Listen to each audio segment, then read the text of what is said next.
De retour à Info Rive-Sud.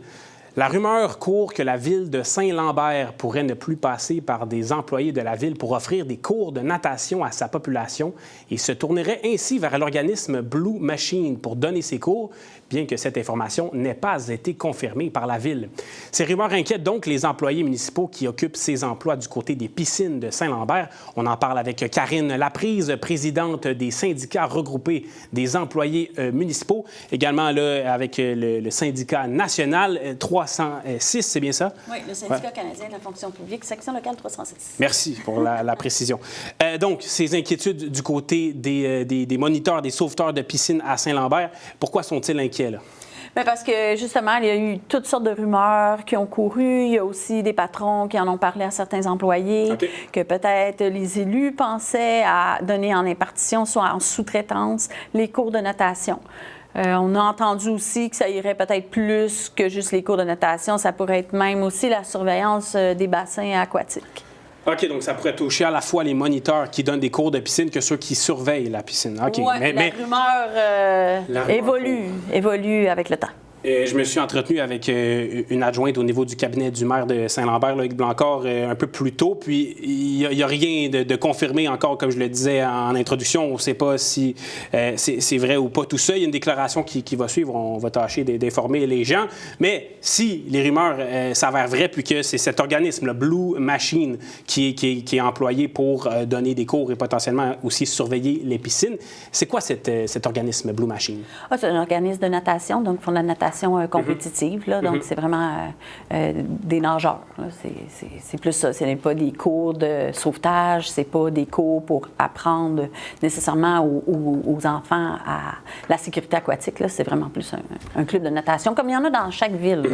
Ça existe. Pour de la natation compétitive, plus donc.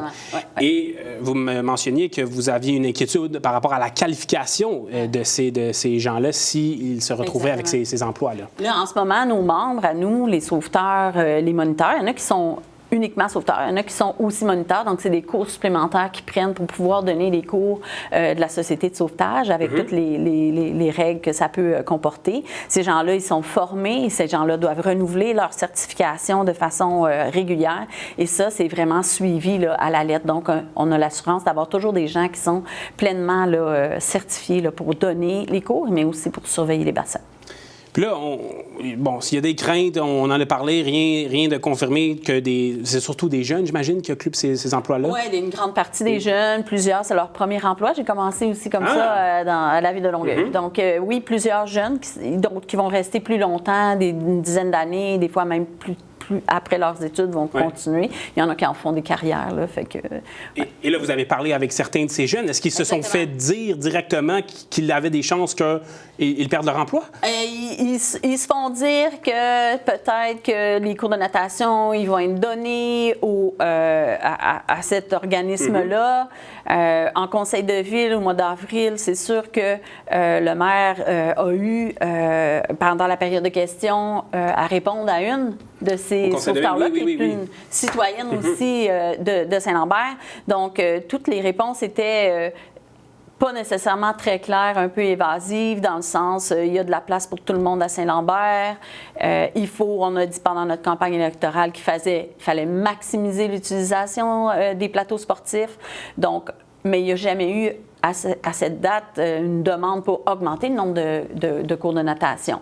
Ils prétextaient qu'il y avait des familles qui n'avaient pas pu inscrire leurs enfants, mais souvent, c'est que les gens veulent un certain horaire, mais c'est pas tout le monde ne peut pas avoir le même horaire. Donc, il y en a quelques familles étaient sur une liste d'attente pour avoir des cours, mais ils ont même pu inscrire des gens qui ne sont pas citoyens, qui passent en deuxième temps. Fait qu'il restait encore des places, sauf que si tout le monde veut le mardi soir à 8h15, ils ne sont pas 50. La contingence. Exactement. Il y a plusieurs piscines à la fois intérieures et extérieures à la ville de Saint-Lambert. Est-ce que vous savez si ça touche l'ensemble des piscines? Tout ça est flou. Il y a une piscine intérieure qui est quand même pas très grande. Là. C'est juste des piscines 25 mètres. Là. Fait que c'est même pas des piscines qu'on dit là, de compétition là, qui sont plus 50 mètres. Fait que c'est vraiment une petite piscine. Et puis, il y a 2 bassins extérieurs là, pendant l'été. Voilà, ça va être un enjeu à élucider, Madame Laprise. Merci beaucoup. On va être là au conseil de ville de la semaine prochaine. Merci, à suivre. Merci. C'est donc complet pour l'émission. On se retrouve la semaine prochaine, 17h, le lundi bien sûr, et il y a des rediffusions qui sont à ne pas manquer. C'était Info Rive-Sud. À la prochaine.